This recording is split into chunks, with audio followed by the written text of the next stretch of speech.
in the world that I work in, it's about 1998. Think about what that means. While many of you were children in the late 1990s, the web actually was just a baby too. But large organizations had yet to take it very seriously. That newfangled internet thing, it might just be a fad. What do we need a website for anyway?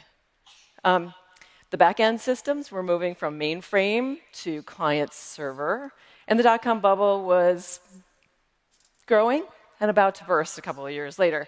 Technology was a thing that happened in the basements of large enterprises, and it was very, very mysterious.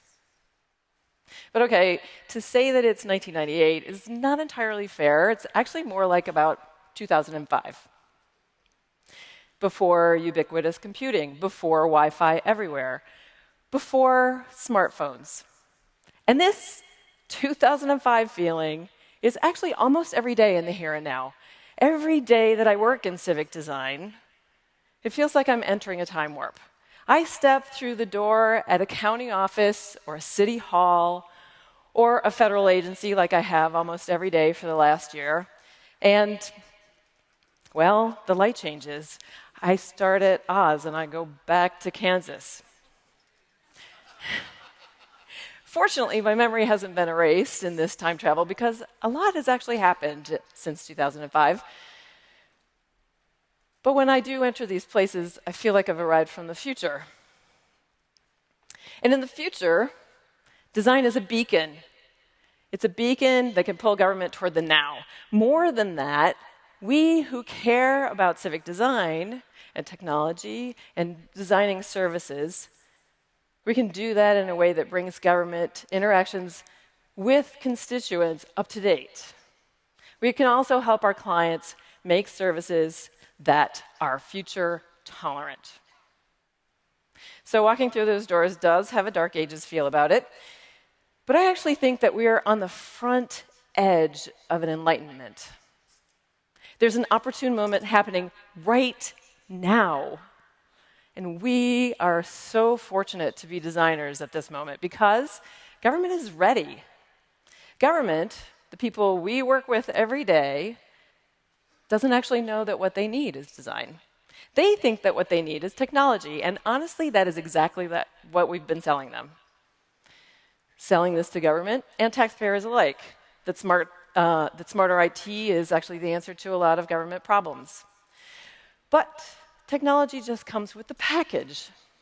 Technology is enabling, or it can be. This enlightenment is fueled by science and technology, just exactly like the last one. But this enlightenment has open data, and it's built on an open platform called the World Wide Web. And it runs on the internet, and it's amazing. But we walk around like we own it, this enlightenment. We, all of us, and the people who are like us, who are in love with the internet and connectivity and open data, we talk like we own this sea change, this change driven by ubiquitous, cheap, fast technology, that we are its agents, and it is ours to design. We're the Incredibles, and we're pretty religious about it. We believe that we know how to do this, and we know how to do this better than anyone else. We believe that if we just make ourselves known to the people in charge, that they'll let us do whatever needs to be done. We arrive enthusiastic and assertive. And then we go to work, and we learn why things are the way they are, and that it is often for very good reasons that it's hard to do some of the things that we want to do. Policies, ethics, laws. But we do learn. In fact, we have much to learn from our government partners. After all, if the problems were easy to solve, they would have done it without us. Because our partners in civil service are amazing. We don't know it all. We don't know better. We only know different. We have perspective, and we have tools, and we have process. And so we come with our pamphlets and our gatherings and proselytizing, just like this. We bring with us science and craft, and we preach. We believe that we have arrived at this moment to fix things. We have the fire in our bellies to make things simpler and smarter and better and faster and more beautiful,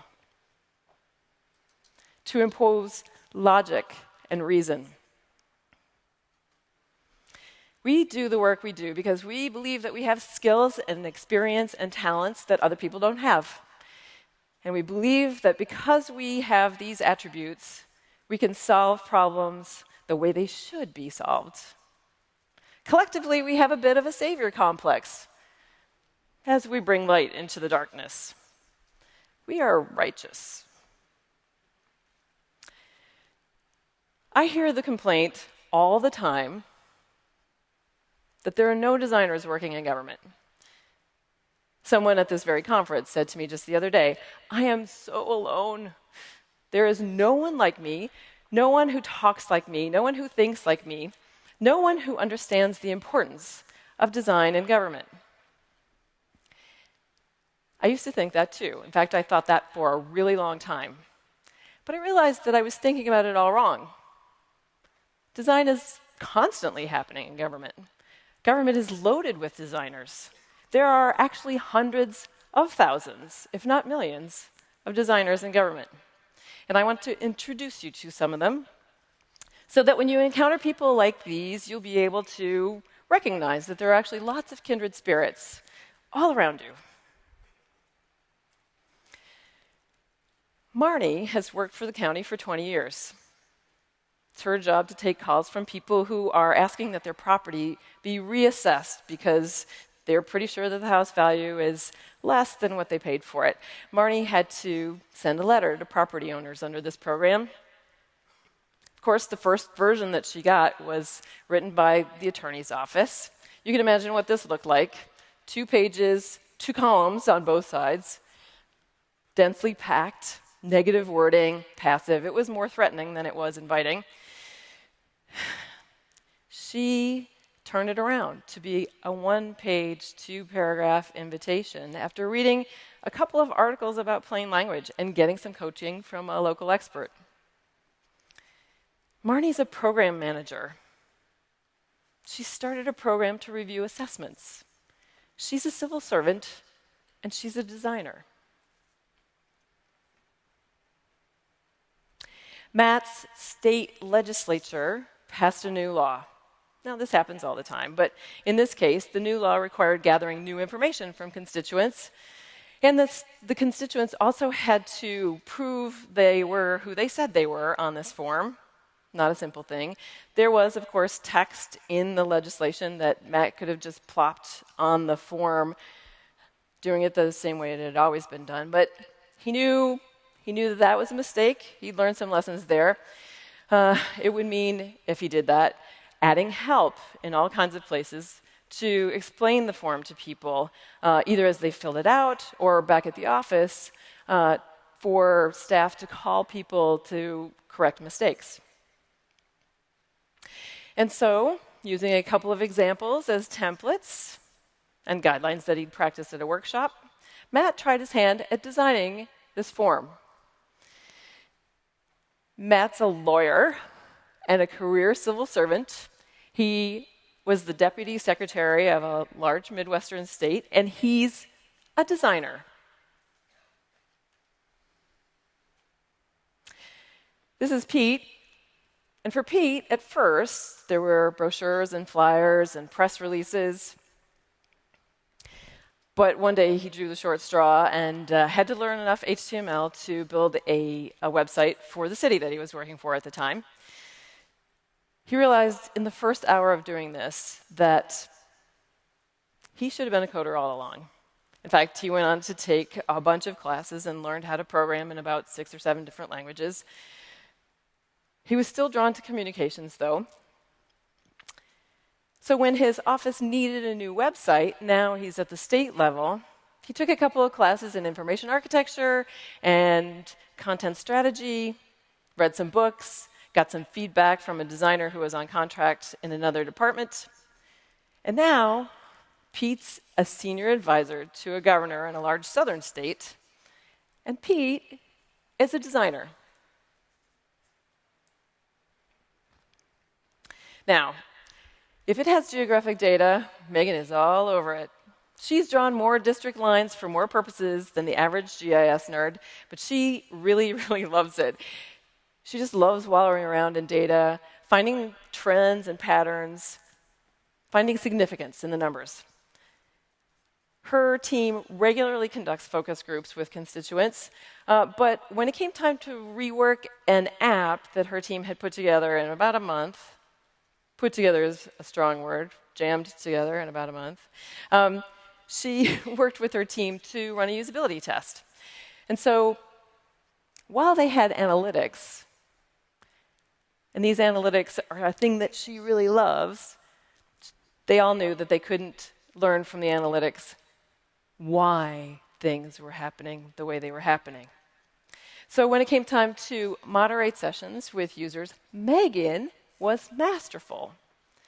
She's the head of IT for a medium-sized city in the Midwest, and she's a designer. And so we're wrong. We are not here to fix things, to make things simple and beautiful.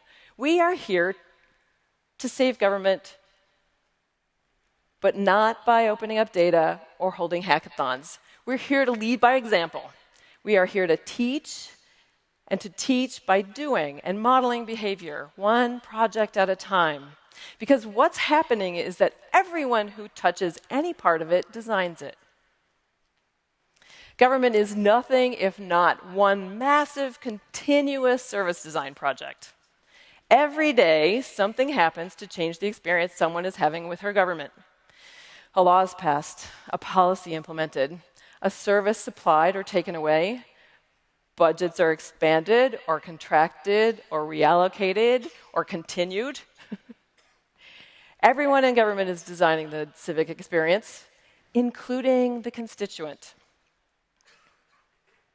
And so I want to give you one more story. Bill was an older guy, though at first glance I couldn't really tell how old he was. In my head, I was sort of guessing around 70. He walked with a limp, and his right arm swung in a way that was different from his left. But he came in a snappy brown leather blazer and a big, toothy smile. He was cheerful and flirty. We were at the Berkeley Public Library, and we met because Bill was in a study that we were doing about information about voting in elections published by California counties. I asked Bill what questions he had about the upcoming election. He said he didn't even know where to start. He had never voted. I have been incarcerated, ma'am. Well, okay, I said, trying to be chill about this. You know, there's an election coming up, right? This was a month or so before the primary election last year. So he says, yes, ma'am. I said, well, let's have a look at this booklet. It was a mock-up of a voter information guide. Please mark up anything that you find confusing or unclear or that you think somebody else might have trouble with. I gave him a pink highlighter for doing that. I also would like you to mark up anything that you think is especially helpful or interesting, and I gave him a green highlighter for marking that. Yes, ma'am. I have a lot of trouble reading, you know. I'm only just learning. And it takes me a lot of time. I said, that's fine. We've got all morning. We can spend it going through this booklet, or we can talk about anything you want. But he started. And one of the first things he encountered that he liked was the Voter Bill of Rights. This was a revelation to him, especially the part that said he could vote, even though he'd been in prison. Ma'am, is this document real? Is it true that even though I have been incarcerated, I can vote? Yes. How do I get to do that? You just register to vote. You can do it online here today if you want to. That's amazing. I can do that? He was energized, and he just started right away looking through the rest of the booklet. We had a great session. He struggled through most of the 24-page booklet, and he gave us incredibly valuable feedback. It did take a long time. And when Bill finished, I'd asked all my questions. He wanted to know how to register to vote. My partner from the League of Women Voters, who was helping me out on the study, said, "Come on over here, I'll help you." She pulled up the online voter registration form on the Secretary of State's website, and in 2 minutes, Bill was registered to vote.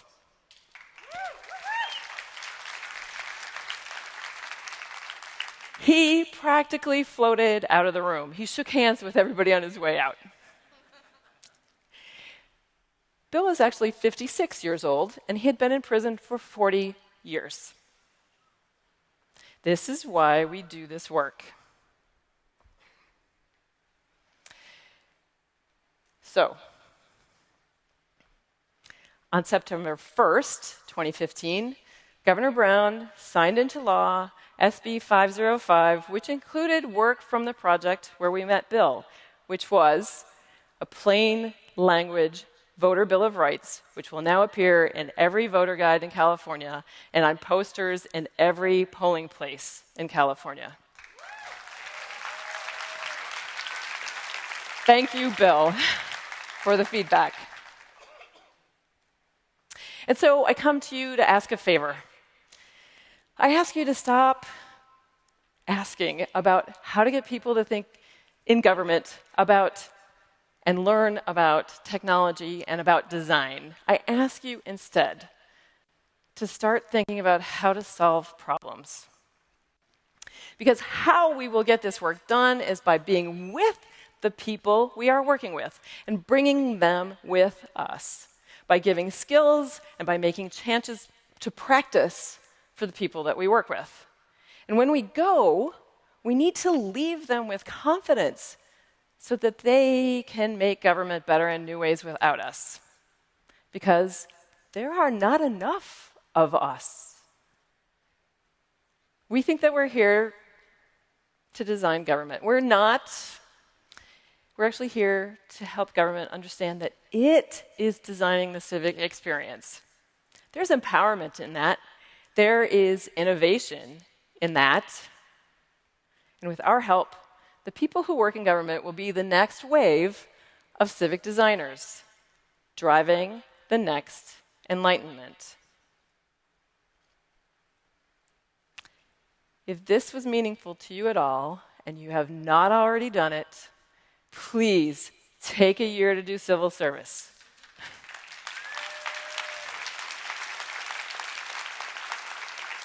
You will learn so much about how the world works. And for all of you who have already made a career of civil service, thank you for the work that you do every day. Thank you very much.